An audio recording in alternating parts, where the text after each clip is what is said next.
cámara por un tema de internet para evitar los cortes más consecutivos. Vamos a iniciar la parte dinámica de las consultas. Usted en la parte de abajo del Zoom va a encontrar un botón de preguntas y respuestas.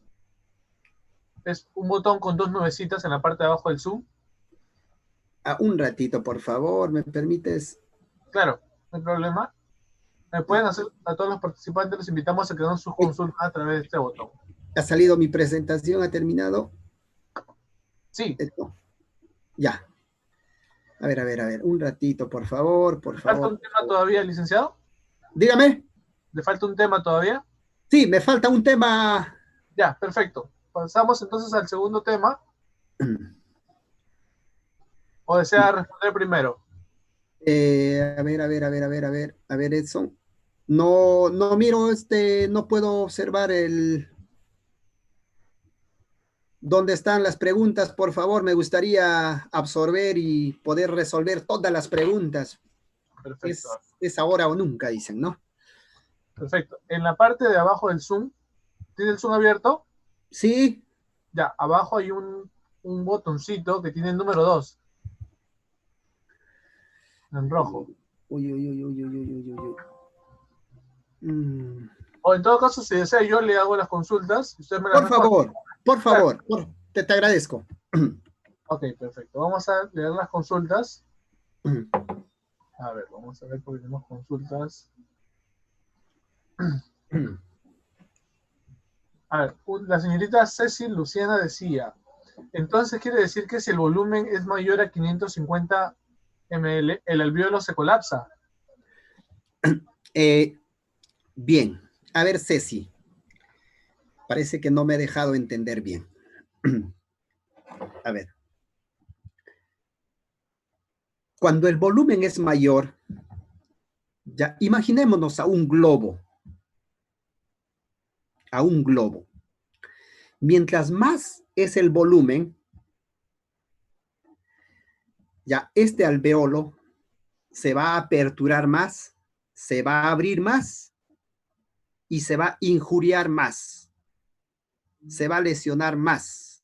Va a haber más tormenta de citocinas, va a haber más permeabilidad capilar, el edema pulmonar, intraalveolar se va a acrecentar.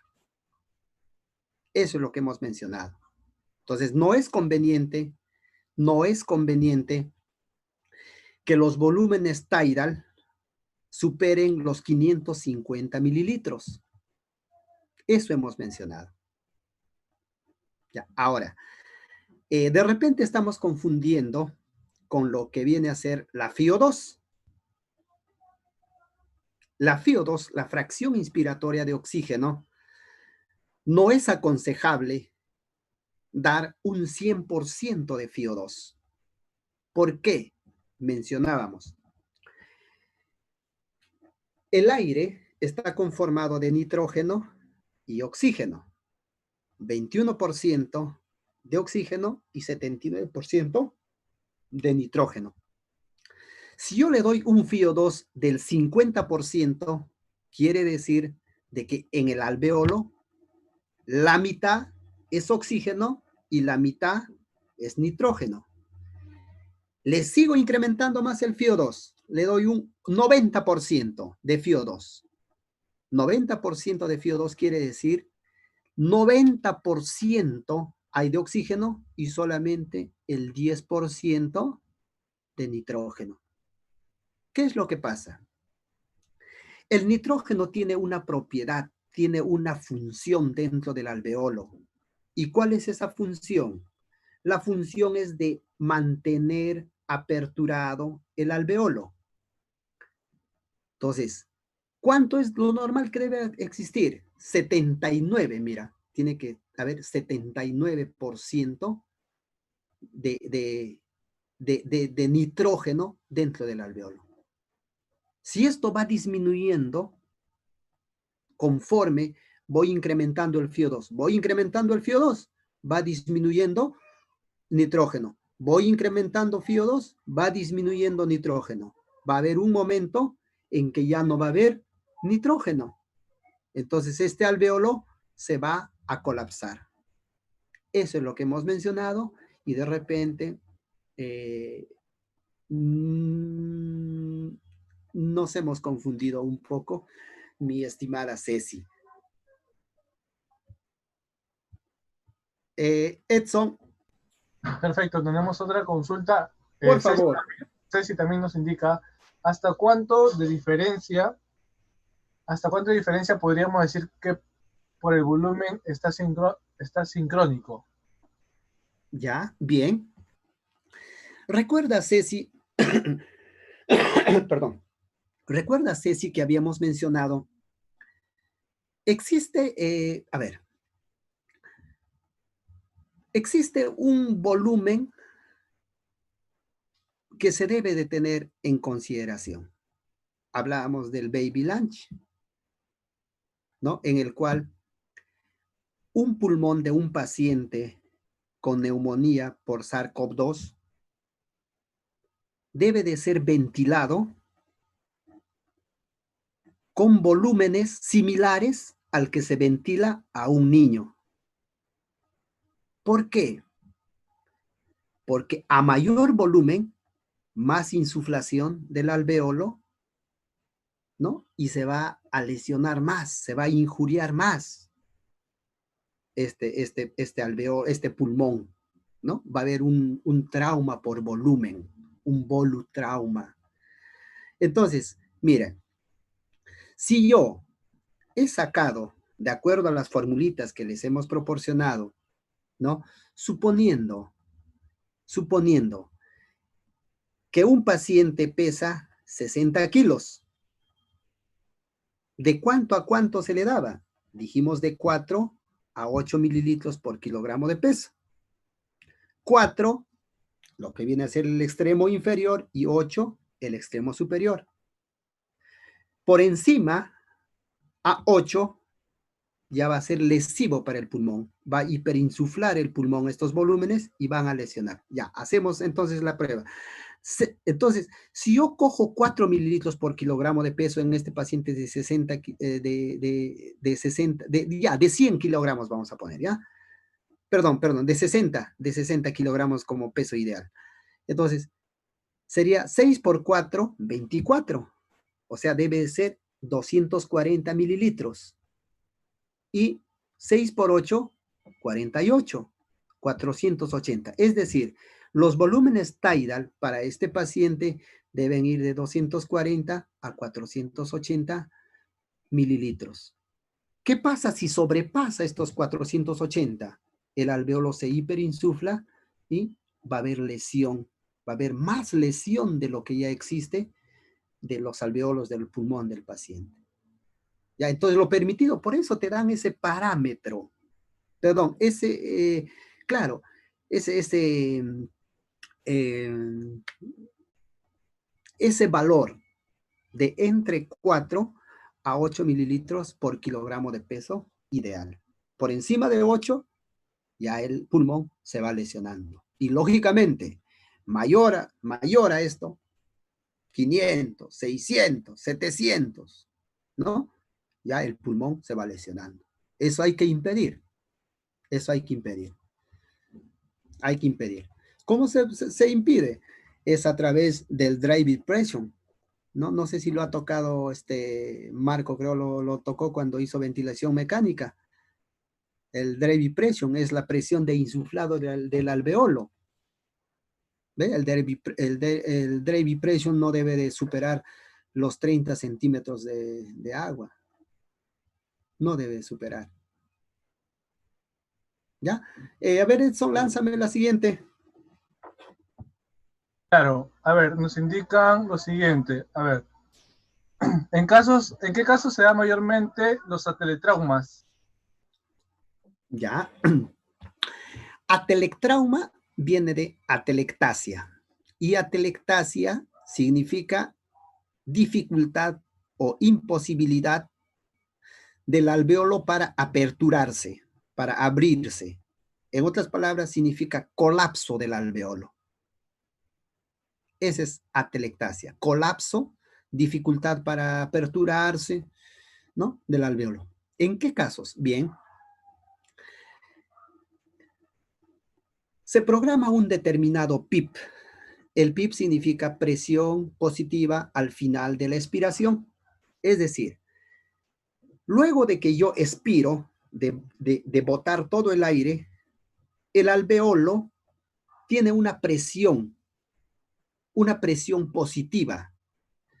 Esta presión positiva, o gracias a esta presión positiva, el alveolo no se colapsa, no se cierra del todo al realizar una expiración. Se va a mantener abierto este alveolo. Entonces, ¿cuándo se colapsa? Bien, se colapsa cuando yo programo PIP menor a 5. PIP menor a 5. Lo normal dentro de la programación de ventilación mecánica es programar con un PIP mayor a 5. 5, 6, 7, 8, 9, 10. ¿No? Lo normal. ¿Por qué? Por dos motivos. Cuando un alveolo tiene PIP menor de 5, entonces, ¿qué quiere decir? Cuando expira el paciente o la persona, el alveolo se cierra. Le doy un volumen, se abre. Expira, se cierra. Le doy aire, se abre. Entonces, ¿qué está haciendo eso? Hay un movimiento alveolar. Este movimiento o este hecho de abrir, cerrarse, abrir, cerrarse, abrir, cerrarse, abrir, cerrarse, lesiona el alveolo. Eso se llama alveolo inestable.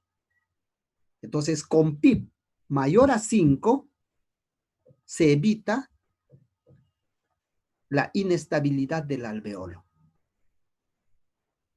Entonces, PIP menor a 5, es muy posible, 5, 3, etcétera, el alveolo, ¿no? Se colapse.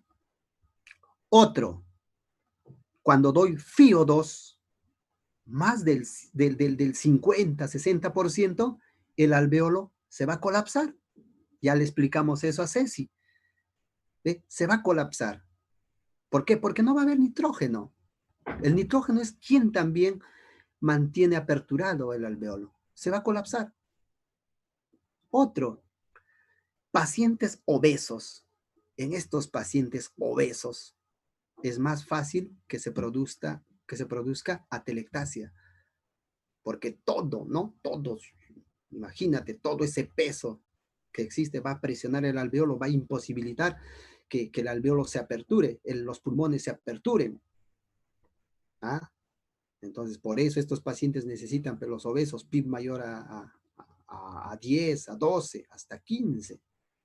¿Ah? Ahora, en SARS-CoV-2 no es recomendable dar PIBs más de 15, 18, 20, no sé, no he podido observar, no he visto.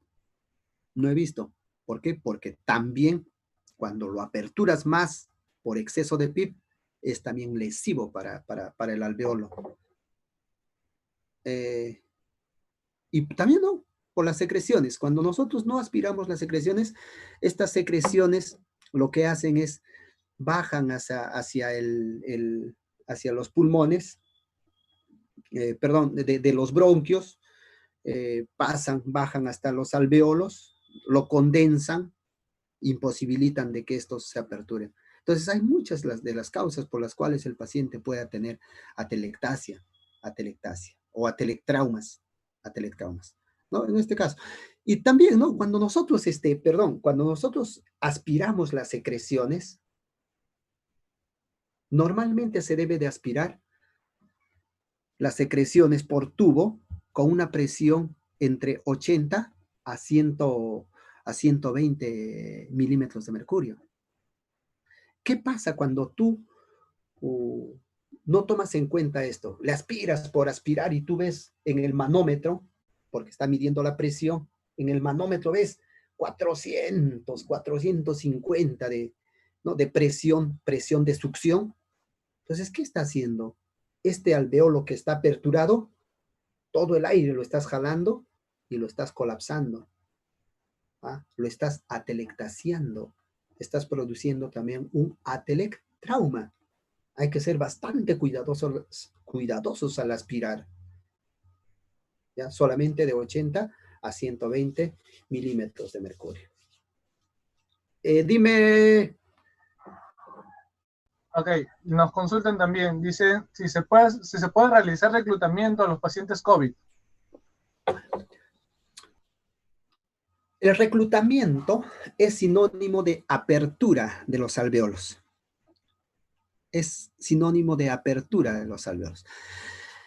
Entonces, en pacientes que están desaturando, ojo, en antes hablaba que no a todo paciente COVID y con ventilación mecánica se le prona.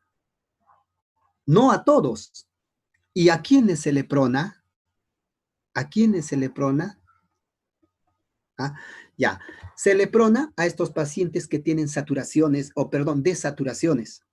Entonces, pacientes con ventilación mecánica que están desaturando, ¿no? Y radiográficamente en el AGA están mal, lógicamente como una medida terapéutica a este paciente se le tiene que pronar.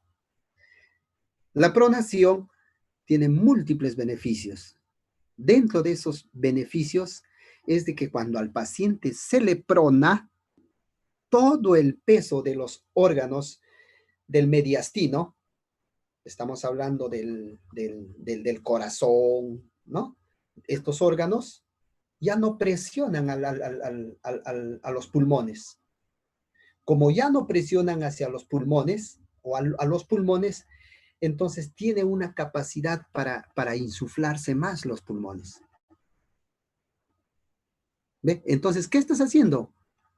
Como ya se aperturan, se abren, estás haciendo un reclutamiento. Estás aperturando estos alveolos. ¿Ve? Entonces, el reclutamiento no solamente es con el PIP, se reclutan los alveolos, se aperturan los alveolos dándole un mayor PIP, pero también se reclutan los alveolos con la posición. Eso se llama reclutamiento postural, reclutamiento por postura del paciente. Entonces, sí, la pronación tiene un efecto de reclutamiento postural. Dime la siguiente, por favor, Edson. Perfecto, licenciado. Nos pregunta si esa tos que tuvo es COVID. ¿Cómo? Nos pregunta si la tos que tuvo fue COVID. Ah, ya, esa.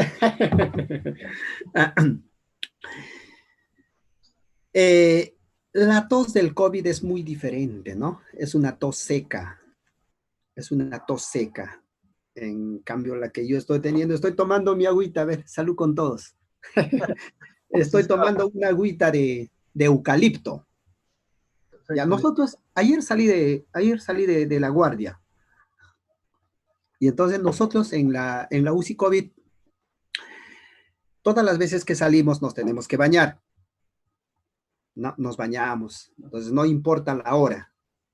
Entonces te sacas todo el EPP y entonces vas pues a la ducha, te bañas. Entonces mi tos es producto de ese pequeño incidente que he tenido por la temperatura ambiental, mi estimado amigo, mi estimado Edson. Ya, es muy diferente la tos de un paciente COVID. Perfecto, licenciado. Ojalá Dios nos ilumine en nuestro quehacer, no tengamos de repente, no nos contagiemos, todos estamos propensos, y más aún nosotros que estamos en contacto con estos pacientes, mi estimado Edson. Perfecto, licenciado. Nos dice Ángela Guamaní, ¿cómo reconocer que se está presentando una injuria? Bien, bien. La injuria es un estado negativo, ya, es el malestar. Esa es una injuria. Un estado negativo, un estado patológico. Entonces, ¿cómo nos damos cuenta? En la siguiente ponencia voy a hablar un poco de CO2.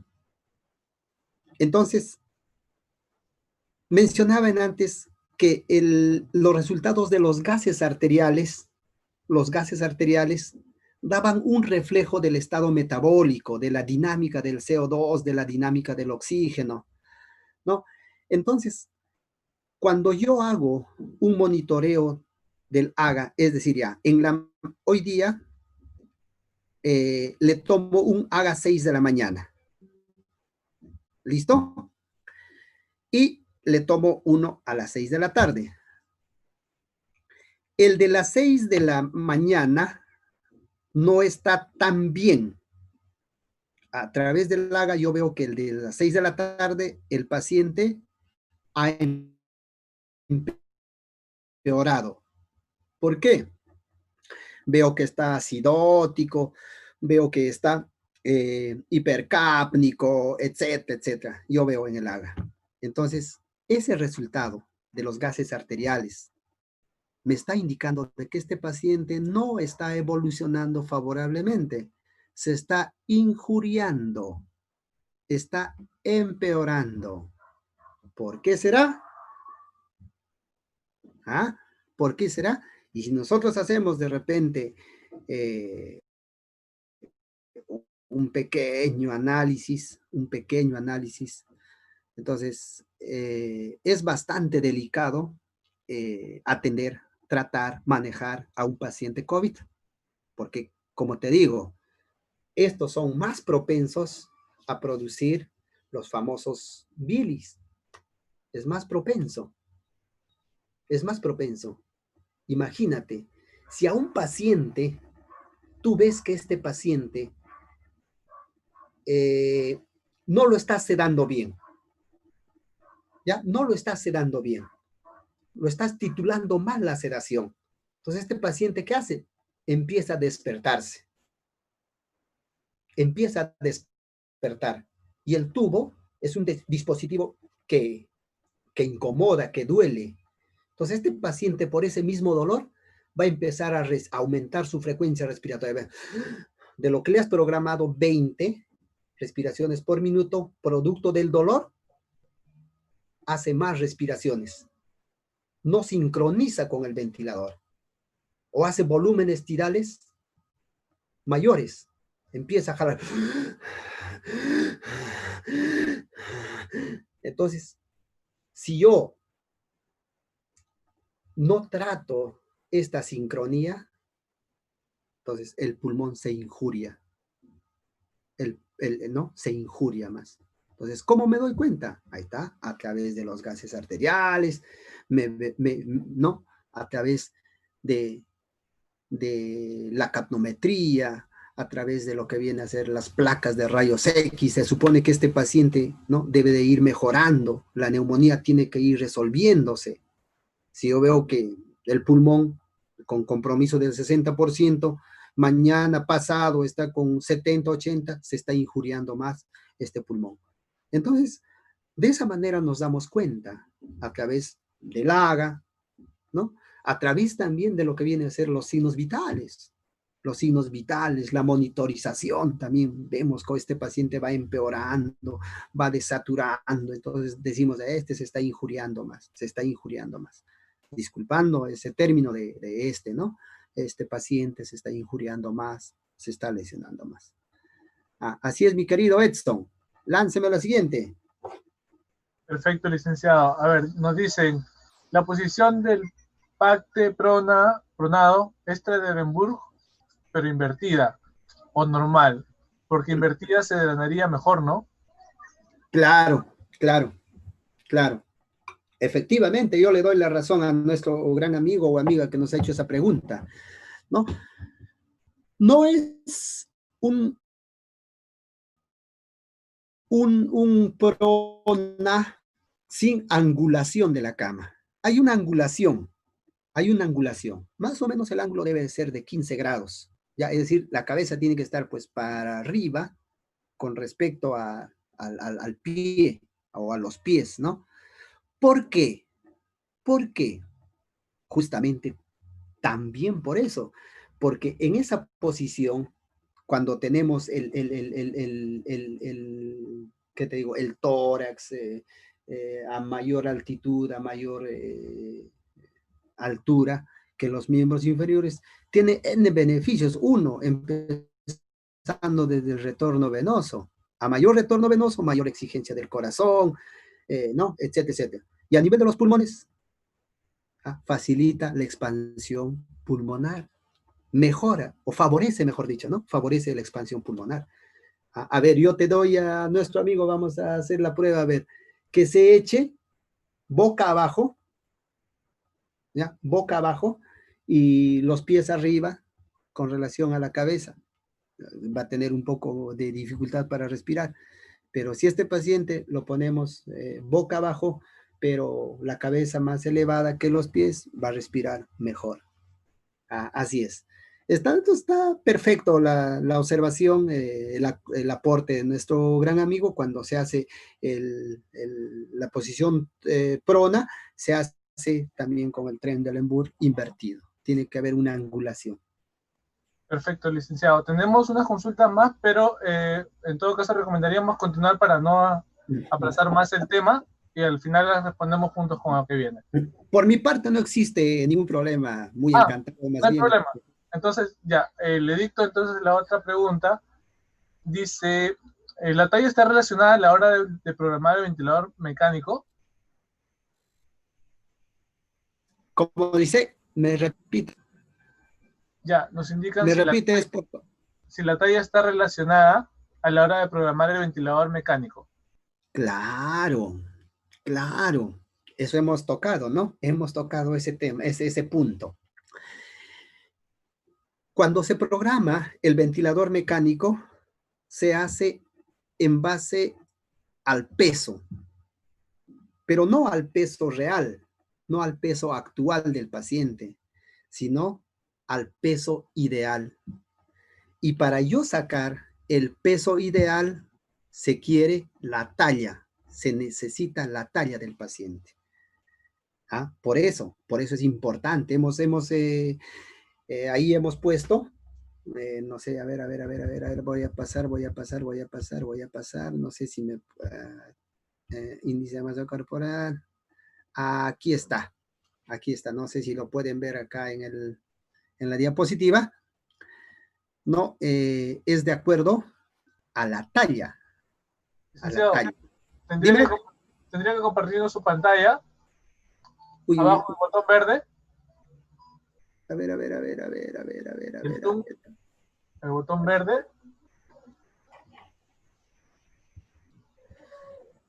Ya, créeme que...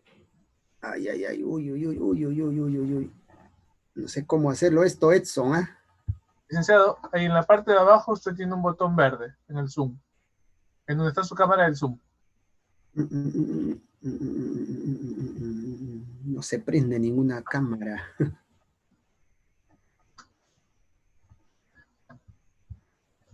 Nada, no sé, ya. Pero bueno, Edson, para no dilatar el tiempo ya de repente en el break un poquito me vas a orientar esa parte, Edson. Ya, entonces la talla es muy importante para programar el ventilador mecánico. Es muy importante para programar el ventilador mecánico, ¿no? Es porque la programación del volumen tidal ya es en base al peso ideal. Y para yo saber el peso ideal, tengo que saber la altura del paciente, ¿no? Es la formulita, ¿no? En varones de 50 más 0.91 por altura, en centímetros, menos 152.4, ¿no? Eso está en las diapositivas que a nuestros amigos se les va, ya está en las diapositivas, pues ahí, ya para que puedan repasarlo. Dime, Edson. A ver, otra consulta tenemos. A ver, ¿cuál es el ideal de volumen expiratorio? Bien. ¿Cuál es la lógica? ¿Cuál es la lógica? Si a ti, se llama el volumen corriente, ¿no? El volumen corriente, el volumen tidal. Hay un volumen inspiratorio como un volumen expiratorio. Se supone que si tú inspiras, si a ti ingresa 400, tiene que salir de ti 400. Tiene que salir, ¿ya? Tiene que salir. Ahora, los volúmenes que permanecen en el interior ya son volúmenes que están ahí, ¿no? Los volúmenes residual, etcétera, etcétera, ¿no? Entonces ya están ahí. Pero tú cuando ves al ventilador mecánico, tiene que haber cierta concordancia entre el volumen tidal. Mira, no sé si podemos observar en este ventilador mecánico, en el ventilador mecánico, ahí está, lástima que no lo puedo proyectar, el volumen tidal programado. Tú programas 400. Ya dentro de la parte donde están los parámetros ventilatorios, ahí está el volumen tidal programado, lo que vamos a programar. Y en la otra parte está todos los datos que el paciente está dando. Entonces, el volumen tidal, si le he programado 400, el volumen tidal expiratorio debe de bordear ese valor. Debe estar 395, 394, puede estar 400, ¿no? Ese es el volumen tidal expiratorio. Ya, entonces debe haber una relación entre el volumen tidal que yo programo y el volumen tidal que el paciente da. Entonces, eso depende, ¿verdad? Depende de cuánto he programado. Si programo 400, el volumen tidal expiratorio del paciente también debe de bordear ese valor. Debe de bordear ese valor. Dime, Edson. Ok, perfecto. Dicen, ¿y si da más o menos de volumen expiratorio? Bien. Y si da más, ¿qué habíamos dicho? Si yo le programo 400, ¿ya? Si yo le programo 400 y este paciente está dando más, ¿qué quiere decir? De que este paciente está haciendo esfuerzo respiratorio, está movilizando más de lo que yo le he programado. ¿Ya? Recuerden, ¿qué es lo que va a... hay una parte que dice, no, BTE, es el volumen tidal expiratorio.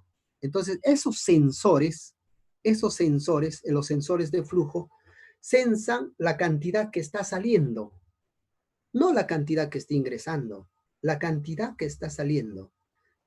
Entonces, debe haber una concordancia, como te digo. Entonces, ¿qué pasaría si yo le programé 400 y en el volumen tidal expiratorio me da 600 o me da 550? ¿Qué quiere decir? De que este paciente, sobre lo que le he programado 400, está jalando 200 más. Está jalando 200 más y 200 más, lógicamente, está saliendo. Jala 200 más y bota 200 más. Jala 200 más, bota 200 más. Y eso no está bien. ¿Por qué? Porque estos excesos de volúmenes van a producir, ¿no?, volutraumas. Dime, Edson. Ok, perfecto. Esas serían las consultas, licenciado.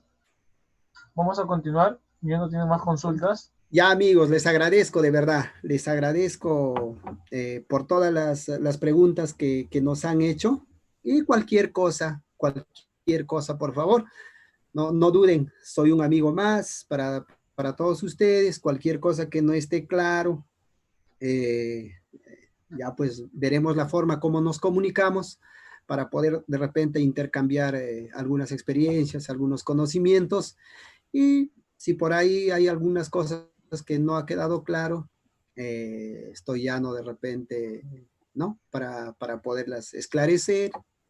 Gracias, amigos, gracias, Edson. Ok, licenciado.